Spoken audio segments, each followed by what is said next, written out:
પાડીના ડુમલાવ ગામે પાંજરે દીપડી પુરાતા ગામ લોકોના ટોળા જોવા ઉમટ્યા।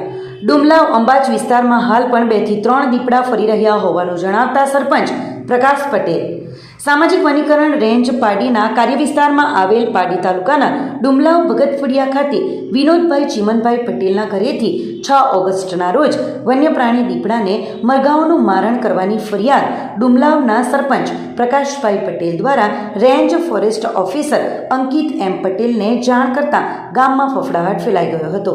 સરપંચ પ્રકાશભાઈના જણાવ્યા મુજબ ડુમલાવ અંબાચ વિસ્તારમાં હજી 2 થી 3 દીપડા ફરી રહ્યા હોવાનું જણાવ્યું હતું।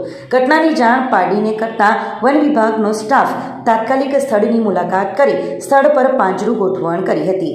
ત્યારબાદ ગઈકાલ 8 ઓગસ્ટના રોજ સાંજે આશરે 9 કલાકે વન્ય પ્રાણી દીપડો પાંજરે પુરાતા વન વિભાગની ટીમ સ્થળ પર પહોંચી પાંજરું કબજે લઈને વન્ય પ્રાણી દીપડા માદાનો કબજો મેળવી સુરક્ષિત જગ્યાએ ખસેડી લાવવામાં આવી હતી, જેનું પશુ ચિકિત્સક પાડી દ્વારા મેડિકલ ચેકઅપ કરી નાયબ વન સંરક્ષક વલસાડના માર્ગદર્શન હેઠળ વન્ય પ્રાણીને જંગલ વિસ્તારમાં મુક્ત કરવાની આગળની કાર્યવાહી હાથ ધરવામાં આવશે। ત્યારે દીપડા જંગલ તરફથી હવે શહેર વિસ્તાર સુધી શિકારની શોધમાં દેખાઈ રહ્યા છે। અગાઉ પણ ડુમલાવ ગામથી દીપડો પાંજરે પુરાયો હતો।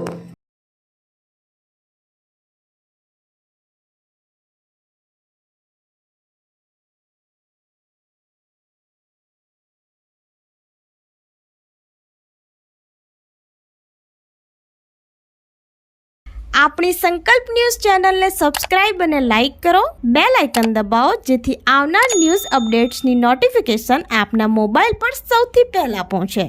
Like, subscribe and share the video.